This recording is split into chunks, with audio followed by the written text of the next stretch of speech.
And boom, we're live. MMA Complete Podcast, episode number 75. Today is December 9th. We are 2 days away from UFC 269, and we're 5 days removed from UFC on ESPN 27, I believe it was, between Jose Aldo and Rob Font. Today we got a little bit to go over. It's not going to be a huge show. It's not going to be too long because coming up in the next coming weeks, we have a lot planned for MMA Complete Podcast. So make sure you check out Fans Only Sports on YouTube, Twitter, and Facebook. Make sure you check out our own personal Twitter at complete_MMA. Make sure you go follow us on our YouTube page, MMA Complete Podcast. And everywhere that I just mentioned, everywhere that you can follow us, is where you can check us out this Saturday when we have our live reactions of UFC 269. UFC 269 will be this Saturday on December 11th, and we will be live streaming from 10 p.m. all the way to 1 a.m. I'm just going to say it right now. My own household has a COVID-19 scare, so unfortunately I will be alone for this podcast, but hopefully by next week or 2 weeks from now, we will be back on track because starting December 23rd, MMA Complete is doing our end of the year superlatives, our second annual superlatives for the year of 2021, and it was a super exciting year. Superlatives will include Fight of the Year, Fighter of the Year, Submission of the Year, KO of the Year, Coach of the Year, Division of the Year, and then what was the other one? There was one more. I can never remember them. I was pretty sure that there was 6 though. No, I think I got it. All right, so those, yeah, that was 6. I must have mentioned them all. So those 6 superlatives will be given out on December 23rd for our show. Hopefully all the boys can be there for that one. That's going to be a really good show. Last year it was a huge success. Everybody seemed to like it. And we're going to have a lot more fun with it this year. What I am more excited about, honestly, is that this year we are doing an end of the year divisional rankings from our own personal thoughts, MMA Complete. MMA Complete's first annual divisional rankings, I guess I'm going to call it. So if you hadn't checked out our own YouTube page, episodes 63, 64, and 67 are us going through in the months of October and November, I want to say. I think it might be September and October. And we went through each division and we stated our own personal rankings and how we think the rankings should be based off of UFC's rankings, of course, but we went through and gave our reasons for why some fighters were above others. I know when we did it at first, we had a couple names that were higher than UFC had that have actually panned out pretty well. Names like Giga Chikadze, names like Jose Aldo, who just went up to number 3 in the bantamweight divisions rankings, and names like Islam Makhachev. So 3 guys that all had good, strong ends of the year that we predicted to be higher up in the rankings went up there anyway. So it was a big success when we did it a couple months ago. I think it will be even better when we do it not this upcoming, but 3 weeks time, December 30th. We will be doing all divisions. If we have time, we will even sneak in the women's divisions, which we unfortunately couldn't do earlier the last couple months ago when we did it. I've been meticulously ranking my own rankings for each division and for the pound-for-pound rankings. And the pound-for-pound is tough, man. I have the pound-for-pound for women and men, and it is super difficult. And it's not difficult because I'm trying to make my rankings different from the UFC. Even though I'm trying to make a little bit different because the UFC likes to cater towards the media stars, and I'm trying to do my division solely based on the best fighters and who would win versus each other. And the UFC rankings, the pound-for-pound rankings, after I took a look at each division and made my own rankings, the pound-for-pound rankings might be the closest of any rankings to my own personal, which in my opinion would mean that they got it right. And so I thought that was interesting. You know, a lot of the divisional rankings, they had stars or fighters, I should say, that didn't really deserve it, but they had press or whatever. and they got bumped up. And for the pound-for-pound ranking, they actually did a lot of good work. There was one guy on the UFC's pound-for-pound ranking, you go look right now, that I believe is unjustly high. This is a great fighter, and he is a pretty big media star, and that is why he's so high. And he just got off 2 fights this year that made his media star pop more than I believe it should be, even though this guy is not only he's going to be going for a title this Saturday, but he's a worthy competitor, of course, but he's just not there yet when it comes to the top 5 in the world right now.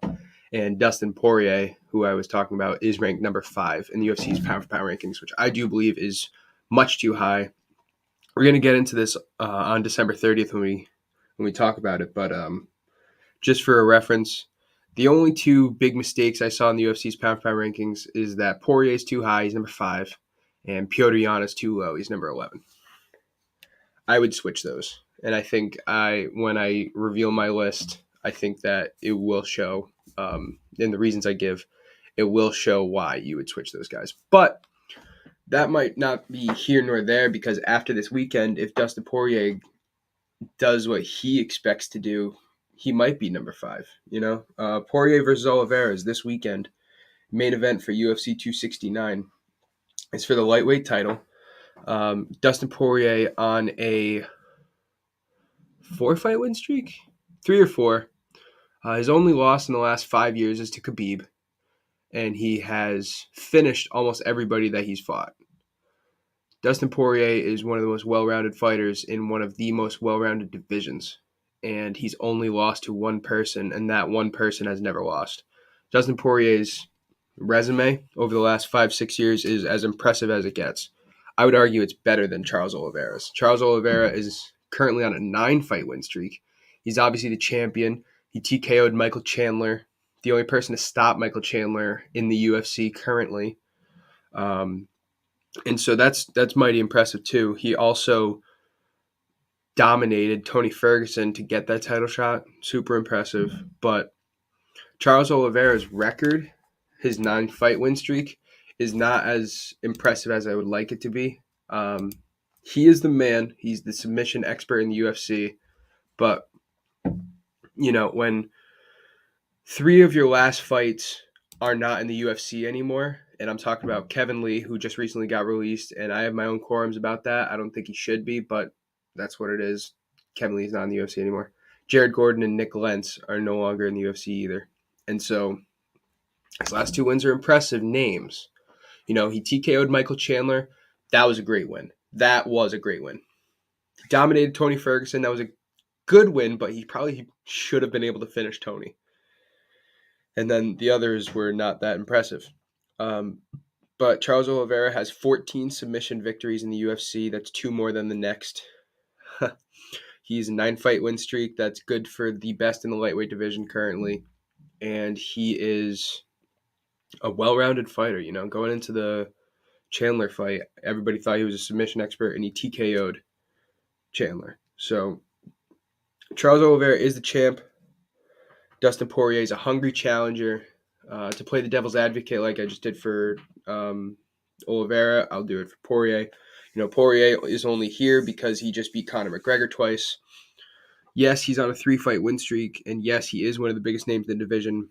But his last 3 fights, in hindsight, are not great.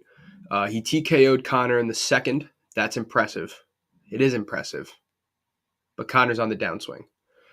He had a 5-round war with Dan Hooker that almost won Fight of the Year in 2020. That was impressive until we saw the decline that Hooker's been on, and now it's like it's good. He had a great fight and he won, but he should have been able to destroy Hooker. And then Conor McGregor's leg was fractured. I'm not sure the exact medical cause of the stoppage, but the fight was stopped in between rounds 1 and 2. And so technically, air quotes, he finished McGregor twice, but he really didn't finish him twice. He finished him once. And those 3, none of those are impressive to you.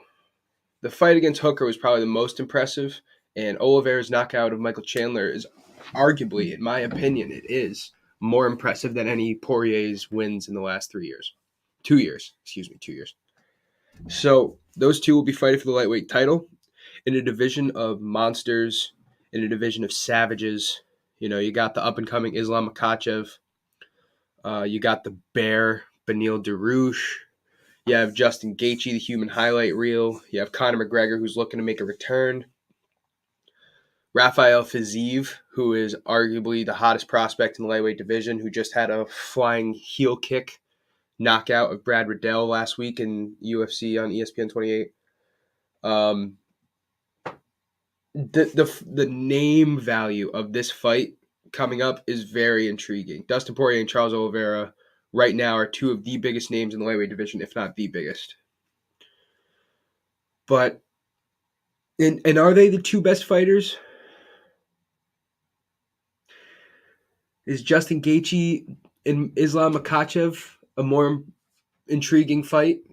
Which hasn't been named, by the way. But although Makhachev Dariush has been named for February 26th of 2022, that fight I think will be amazing. I don't know. There's this certain spark that the main event should have.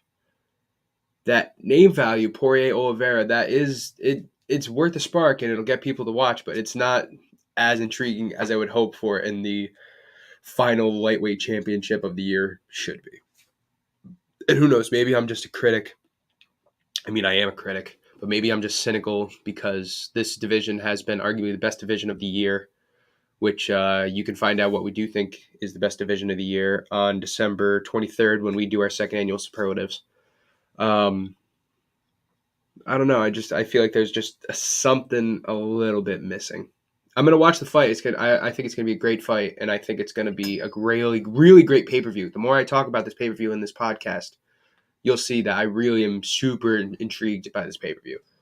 But yeah, there's just a little something missing from the main event. I don't know.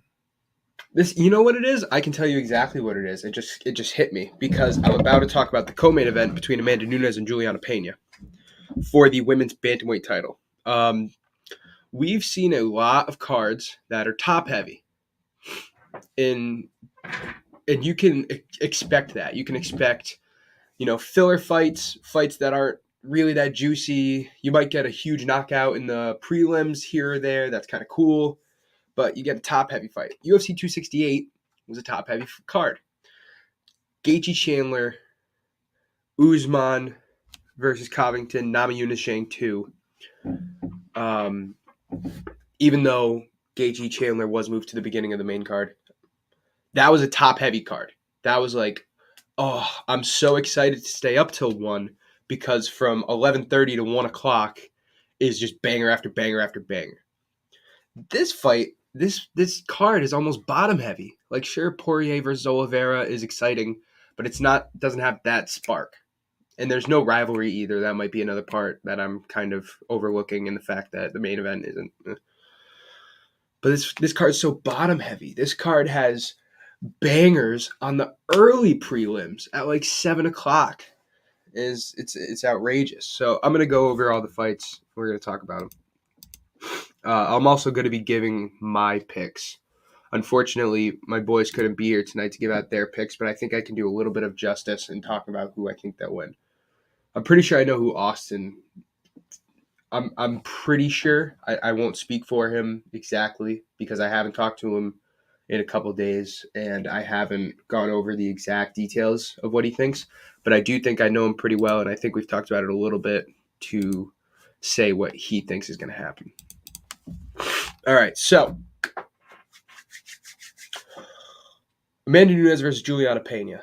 What can you say about this fight? Amanda Nunes is going to win. What else can you say about this fight? Juliana Pena is a Brazilian Jiu-Jitsu black belt. She is normally, I believe, a flyweight fighter who is going to bantamweight to take on Amanda Nunes. This isn't anything new. We know that Dana White is trying to give new competition and build up more suspense for Amanda Nunes' fight because there haven't been any suspense for Amanda Nunes' fight in like 4 years. Amanda Nunes' last fight was against Megan Anderson, and she armbarred her in 2 minutes.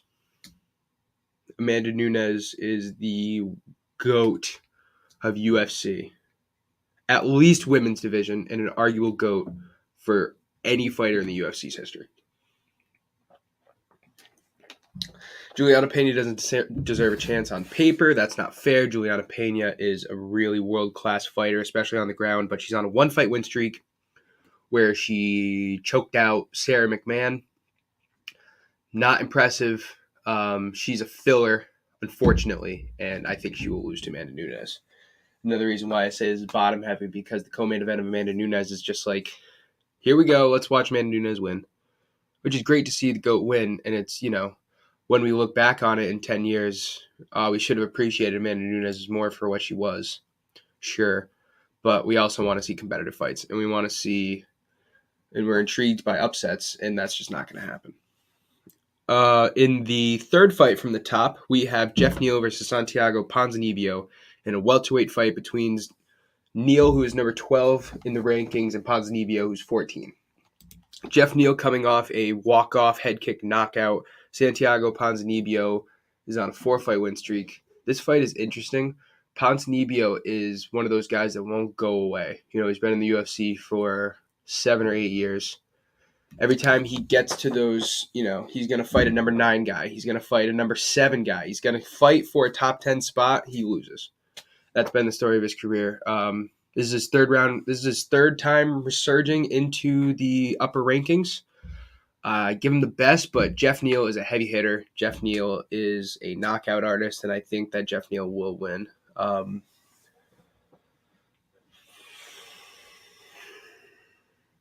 going to go ahead and say a decision victory. I think Ponzinibbio will get rocked in the second round. Jeff Neal will kind of take him down and let it go over. The over-under on each of the top 3 fights is 1.5, by the way. I think they all go over. Amanda Nunes is the only one I'm worried about. But Jeff Neal is, he wouldn't shock me if he did get an early knockout either. He's a big dude for 170, man. And both of these guys, this is their ceiling, right? Like, they're going to fight each other. Winner goes maybe to number 11 or 10 of the division, and that's really all they can do. The welterweight division is so stacked and full of a bunch of fighters that fucking waste time and back out of fights to keep their rankings. I'm sorry. I know that's disrespectful to say to the Jorge Masvidals and everybody and the Leon Edwards, but that's what happens, man. You got to win a lot of high-profile fights to make it high in that division, and it just doesn't move like that, unfortunately, unless your name is Kamaru Usman, who is, without doubt, the most competitive and the most he fights the most in that division, is the point I'm trying to make. Next fight on the card, Kai Kara-France versus Cody Garbrandt. Cody No Love returns to the UFC. His last fight we saw him in was 2020, I believe, or early 2021, where he got decimated by Rob Font in the bantamweight division. And now Cody No Love is going down to flyweight. This is his first fight for Cody Garbrandt at 125 pounds. He has released some pictures on his Twitter that have showed that he is pretty ripped. He's in great shape.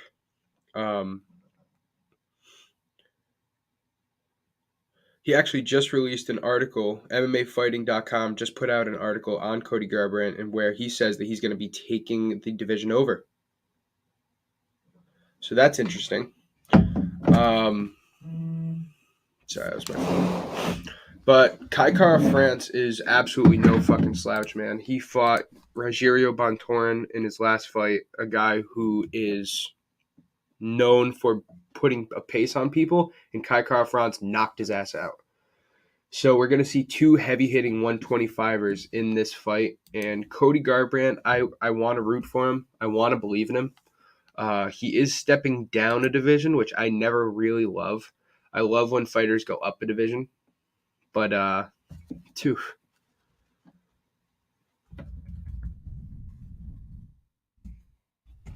Kai Kara-France is no one to slouch at.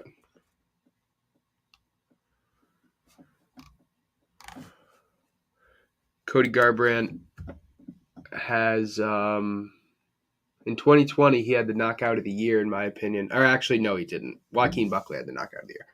But his one-punch knockout of Rafael Sunsao to beat the buzzer was arguably one of the best right hooks I've ever seen.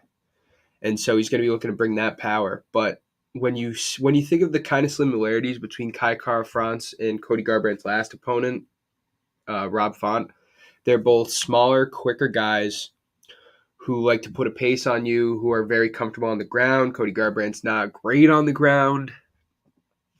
It's a tough fight. And, Cody, you got to believe him when he says that he feels great going into this new division and he feels like it's his new career resurgence and he's going to do this and that.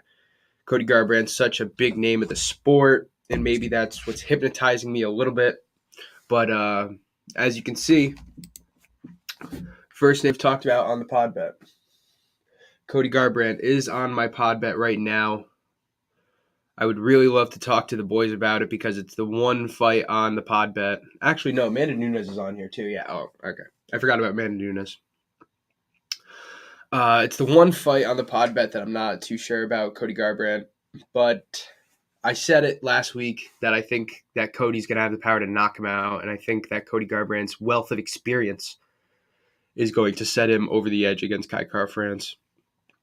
And I'm going to stick with it. It might be bad. It might be the one kicker on the pod bet, but I like Cody Garbrandt. And I think he will win. Last fight of the main card, Raulian Paiva versus Sugar Sean O'Malley. Bantamweight fight. Raulian Paiva doing the opposite Cody Garbrandt. He's going from flyweight to bantamweight to fight Sean O'Malley. Now, on paper, the first thing that you might think about if you just listen to what I just said is that Sean O'Malley is a huge 135er and he's fighting a guy who's in flyweight. So that is a huge thing. I believe Sean O'Malley's going to have a 5-inch height advantage in this fight, but the reach advantage is only about 3 inches, which is much better. Either way, Sean O'Malley's going to win. I believe so. I know Austin believes so. Austin definitely thinks Sean O'Malley's going to win. I totally said I was going to be giving Austin's picks, and I forgot. Austin also believes Poirier's going to win. Hesitant like me, but I want to say that the only reason, I think Austin said this to me last week on the podcast, the only reason he's not as confident in Poirier is because I'm not as confident in Poirier, because he thought that Poirier would be the overwhelming favorite in at least our thought processes, that I made him rethink it.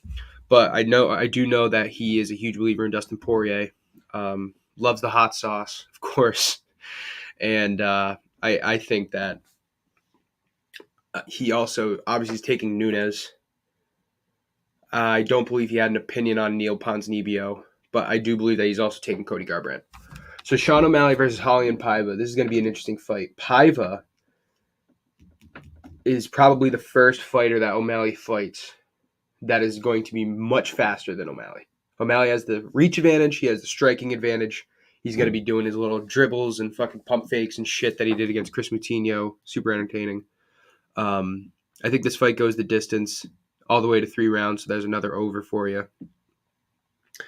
O'Malley's last fight on his current contract. 2022, we're going to see O'Malley start to fight the big boys. We're going to see him try to fight ranked guys. Maybe go after Marlon Vera again. Can't wait for that. But yeah, no, I'm going to keep this one short and sweet. Sean O'Malley, winner by unanimous decision. In his last fight, he outstruck Chris Moutinho 230-70. Raulian Paiva is a much better competitor than Chris Moutinho. No offense, Chris Moutinho, who trains out of Fall River. But Raulian Paiva has had some wars over the last year. He should be ranked in the flyweight division right now. I don't know why he's not, but Paiva should get his credit all day, but I do think he should stick to flyweight, and when he's going to make a bantamweight push, shouldn't go after the likes of Sean O'Malley, who's an enigma in the division. So that is your main card for UFC 269. Like I said, will be coming this weekend, December 11th. We will be doing live reactions from 10 p.m. all the way to 1 a.m. of the card. So we're going to be watching the main card.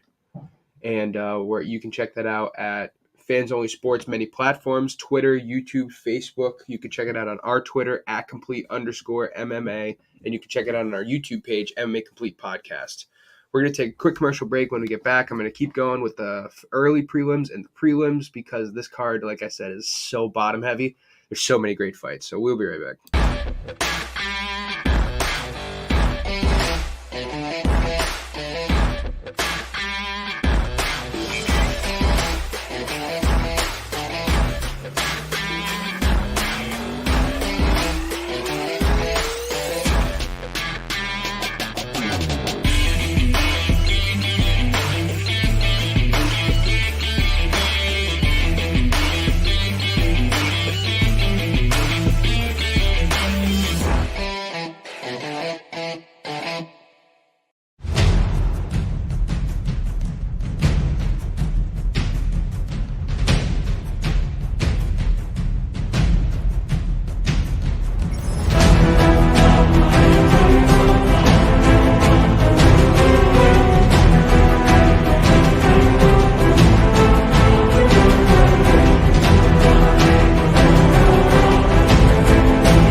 All right, we're back.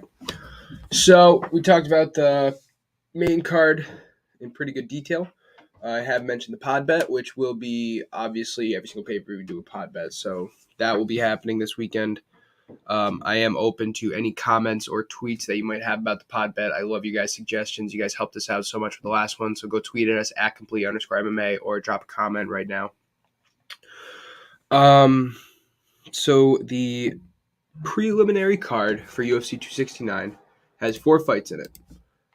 The 4 fights that are on this card, I'm going to go over really quickly, are Josh Emmett versus Dan Ige, Pedro Munoz versus Dominic Cruz, Augusto Sakai versus Tai Tuivasa, and Jordan Wright versus Bruno Silva. I can't remember the last time that we had a preliminary card in which every fighter has a chance to be ranked. Obviously, as it stands right now, only 5 of the 8 fighters right now are ranked. The 3 that are not are Tai Tuivasa, Jordan Wright, and Bruno Silva. And if they win, they absolutely could be. Bruno Silva, Jordan Wright in middleweight, Tai Tuivasa versus Augusto Sakai in heavyweight, Josh Emmett versus Dan Ige in featherweight, Pedro Munoz versus Dominic Cruz in bantamweight. Let's go from the top to the bottom, carrying on what I've been doing. Josh Emmett versus Dan Ige.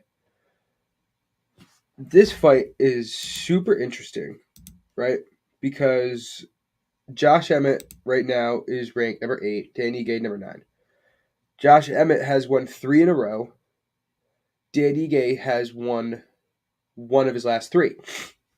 Dan Ige has fought the better competition. Dan Ige's last 2 losses are against Chan Sung Jung and Calvin Kattar. Josh Emmett hasn't fought anybody in the top 5. They both have a win over Mirsad Bektic. Dan Ige's last win, Gavin Tucker, is not as good as Josh Emmett's last win of Shane Burgos.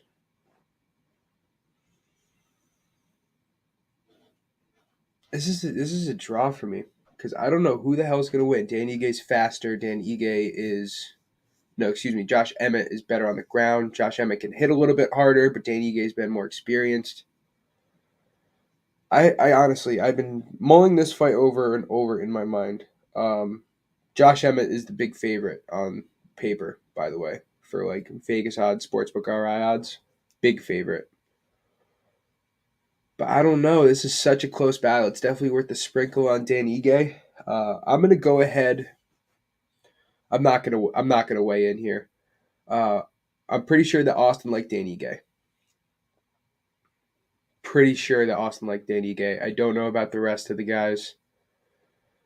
But this fight is going to be so close. I think it goes the distance. So that is over the 1.5. 2.5? Is it 2.5? It is 2.5. I would take the over on the 2.5. It's going to be a really competitive and close fight, which is super interesting. I'll say Dan Ige. I don't want to take sides, but Dan Ige is going to win this fight, I guess. Next up, we have... what was the next one? I knew this too. Dominic Cruz versus Pedro Munoz. Pedro Munoz is going to win, but I want Dominic Cruz to win. Dominic Cruz trying to get back in the top 5 of the bantamweight division. It would be so cool to see him there, because waiting in the wings in the top 5 is TJ Dillashaw. And to see a TJ Dillashaw versus Dominic Cruz fight again would be something amazing. Cruz beat Dillashaw. Did he? Was it 1-1 or was it 2-0?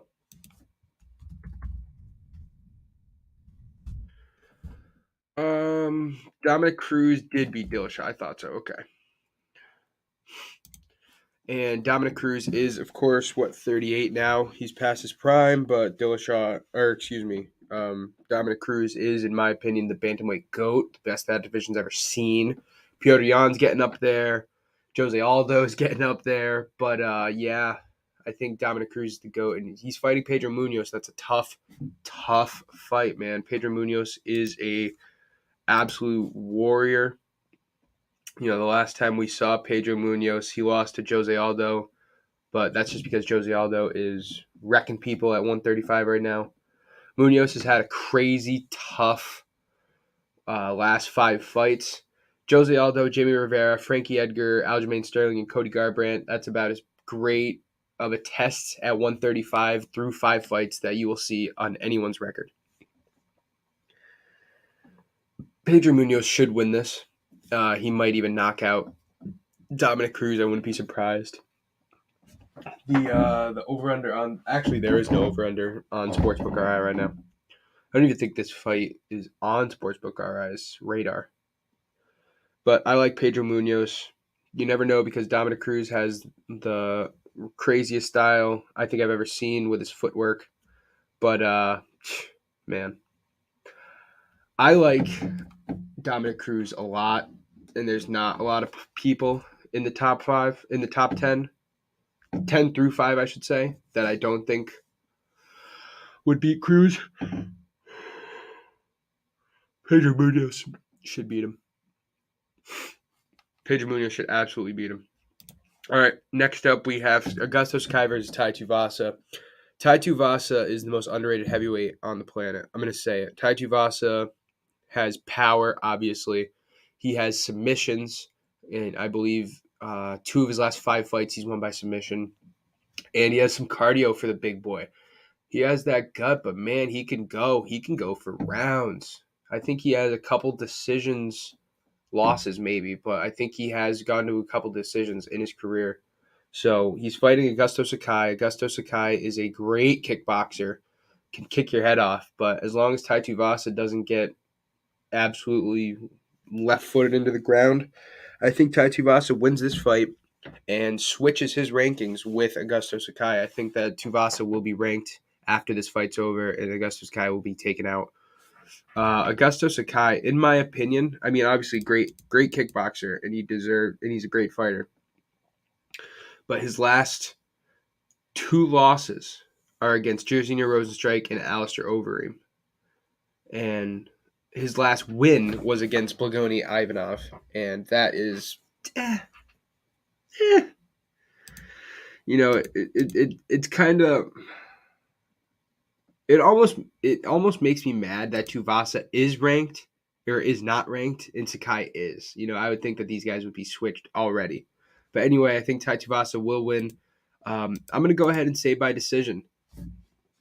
Again, another fight that's not even on the radar of the Sportsbook RI, but over-under, I would take the over. Last fight on the main card, on the preliminary card, is Jordan Wright versus Bruno Silva. Jordan Wright 12-1. Bruno Silva is, I believe, 10-3. Jordan Wright at one point looked like he might make a huge push into the middleweight division until he got TKO'd by Joaquin Buckley last year. Jordan Wright is the massive underdog in this fight. Massive. The biggest underdog on this entire card. And he's fighting Bruno Silva, a guy that I'm ashamed to say I don't know anything about. I've been looking. He has some okay wins. He's on like a 3-fight win streak. That's nice. But he's fighting Jordan Wright, who I really liked last year and coming into this year.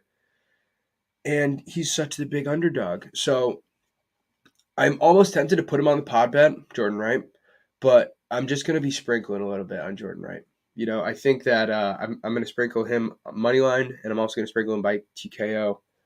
And I think that everybody should. This one fight is the one fight that I'm like, you got to touch it at least because the number is there, and it's there in spades, and it's kind of crazy that it's there.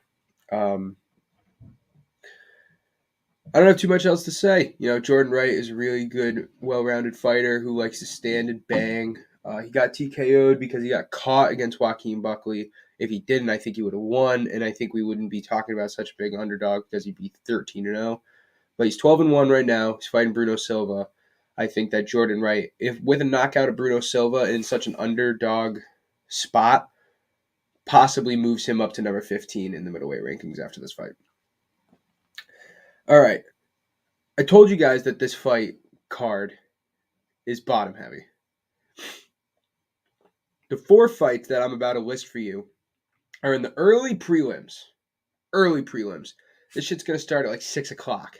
And we're going to see Ryan Hall versus Derek Minner at 6 o'clock.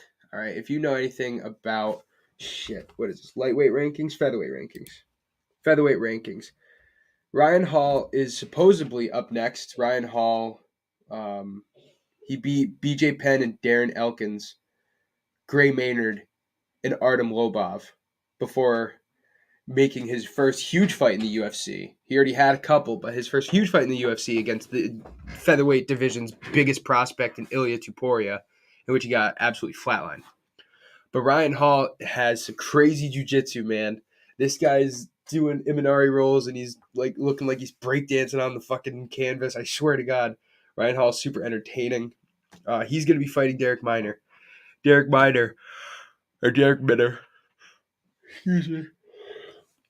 Who has a huge right hand. It's a clash of styles here. You got the jiu-jitsu guy versus you got the boxer. I think Ryan Hall's going to win. Ryan Hall, I believe, was unjustly put up against Ilia Tuporia too quickly.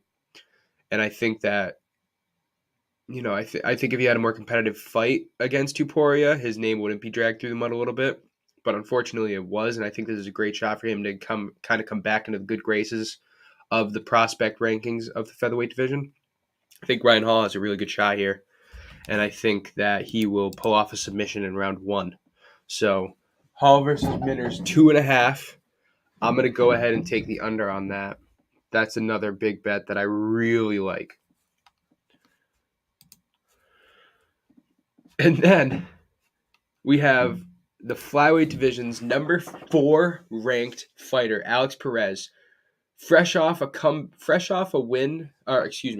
loss to Davison Figueiredo for the flyweight title last year. This guy's fighting in the early prelims, and he was just a challenger for the flyweight title. Alex Perez is going to be fighting Matt Schnell. Matt Schnell, one of the more entertaining fighters at 125. This is a flyweight fight. Two things. Both guys are going to be super well-rounded. You know that both guys are going to be super fast. Alex Perez is more of the brick shithouse build. Matt Schnell, more of the tall, lanky guy. Matt Schnell has some great boxing, though. His last loss against Rogerio Bontorin did hurt, but that's because Bontorin is just better. Bontorin is one of the top 5 fighters in the division. And Matt Schnell stood with him the whole time, even though he kind of should have brought it to the ground. But this fight, don't expect any ground fight. Expect Alex Perez and Matt Schnell to just stand and bang the whole time. And like I said, this fight's going to happen at like 6:30. This fight could easily be on the main card. But because maybe they're not as known, it's in the early prelims. And it's such a travesty because these guys are going to put on such a great fight. And it's one that I can't wait to watch. I think Alex Perez is going to win. I think Perez is going to win. I think he's the better fighter. But Matt Schnell he's going to be looking for a TKO. This is a fight that really could get stopped early, even though it's 125 pounds and you're likely to see it go to a decision. But, and I'm going to say decision. I'm going to say Alex Perez by decision. Unanimous decision, too. It's a crazy card, and it gets better. Next fight on the prelims is Aaron Blanchfield, fresh off one of the most dominating victories you'll ever see against what was her name? That totally contradicts myself, doesn't it? Aaron Blanchfield fought Sarah Alpar in September and had a significant strike advantage of 128-41. All right, so Aaron Blanchfield dominated this girl. She will be fighting Miranda Maverick, the best prospect in the women's flyweight division. Maverick's going to win. Maverick should win, but it's going to be the best women's fight of the night. Can I say that? I know Amanda Nunes is fighting. Don't hate me, Nunes followers. Her fights are never really great. They're not really competitive. You go in there knowing Nunes is going to win, and then she wins, and you're like, oh, it was cool to see her, but like, at least that's her last couple fights. Maverick versus Blanchfield will be a war. It'll go all the way to decision, I believe, 3 rounds. And Miranda Maverick will win. Pod bet alert. Maverick's on the pod bet. Not worried about that. And then the last fight that we are going to talk about today, the 4th fight on the early prelims, Andre Muniz versus Eric Anders. Andre Muniz, a cult hero here at MMA Complete Podcast. I believe he gave us a follow and a couple likes one time on Twitter at complete_MMA. Shout out Andre Muniz. Muniz dislocated the shoulder of Jacare Souza when he was like 24 years old. Like, what the fuck? Who does that? Muniz, he's up next in the middleweight division. I really, truly believe that. He's one of the up-and-coming prospects. You've heard me say prospect a lot tonight and last week, I believe. But I've been really getting into prospects in the UFC and who's going to be up next for 2022. Andre Muniz is up there. Right up there with like Ilya Tuporia and Shavkat Rakhmonov and Miranda Maverick. Those 4 are like 4 of the biggest prospects in the UFC right now, and Andre Muniz is fighting Eric Anders. Eric Anders is a really good fighter, well-rounded, but I believe that Muniz can take this fight to he could stand and beg. People forget that when he boxed at the beginning of the fight with Jacare Souza, he was landed some really good shots, and then he took Souza to the ground and he dislocated his fucking shoulder, and he did it with an armbar that was way too high. It looked like Jacare was going to get out easily, and then Muniz just snaps his shoulder. Andre Muniz, another one on the pod bet. The 4th money line of the pod bet. I'm excited to see Muniz fight. I really am. I think that this guy could be ranked after this fight because people are sleeping on Muniz, and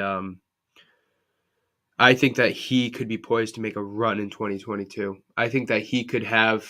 Let's look at the middleweight rankings right now. Number 15, Shabazian. 14, Holland. 13, Weidman. 12, Imavov. 11, Tavares. 10, Gastelum. I think that Andre Muniz, granted, Chris Weidman's not going to fight. We know that. I think Andre Muniz could beat anybody in the 15 through 10 through 11 range. I don't know about Gastelum. That's tough. But Brad Tavares, Nasruddin Imavov, Kevin Holland, Edmund Shabazian, I don't think any of them can stand with Andre Muniz on the ground. I think his jiu-jitsu is way too strong. He's on a 5-fight win streak. I love this kid. I think that he's like 26 years old, by the way. I say kid, he's older than me. I think that Andre Muniz is up next, and it started with his impressive victory over Jacare, and I think that his win against Eric Anders this weekend will make it even better. So those are the fights for UFC 269. Like I said, the shit's bottom heavy. The early prelims and prelims might be better than the main card for those diehards like me that really care about like the fighters and the actual rankings and the skill level of the individual fighters. You got Dominic Cruz in the prelims. The fuck? You got Alex Perez, number 4 ranked Alex Perez in the early prelims, second fight of the entire card. This is going to be a great pay-per-view. I really believe that. I mentioned on the pod bet, the only other bet I'm taking for the pod bet is the over-under of Poirier Oliveira. I think that fight goes like 3 rounds. So the over-under is 1.5. I've kind of talked myself into maybe taking the over for Kai Kara France and Cody Garbrandt. No, it wasn't Kara France Garbrandt. I think it was Paiva O'Malley. That could get added in there. Maybe take off Garbrandt altogether and put that in there. I don't know. But make sure you follow us on Twitter because that's where we're going to be posting the pod bet as we do every week. Or every month, I should say. Pod bets have been going strong. 266 hit, 267 hit. The combined pod bet between 267 and 268 hit.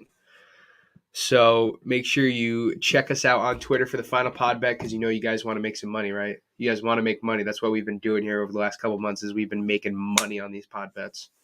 So make sure you give us a shout for that.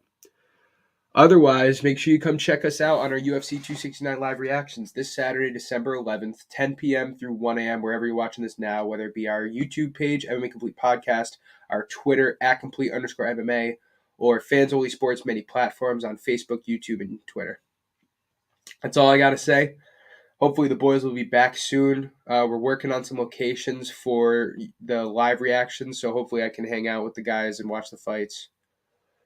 And that's going to do it, everybody. I appreciate everybody's time. Appreciate everybody checking us out and keeping us up to date. We've been doing really well. 2021 was a great year for the podcast. It's only going to get better. Make sure you check us out December 23rd for our second annual Superlatives. Make sure you check us out December 30th when we reorder our own personal rankings of the UFC divisions. That's going to do it for me, everybody. Thank everybody for tuning in. I'm out of here.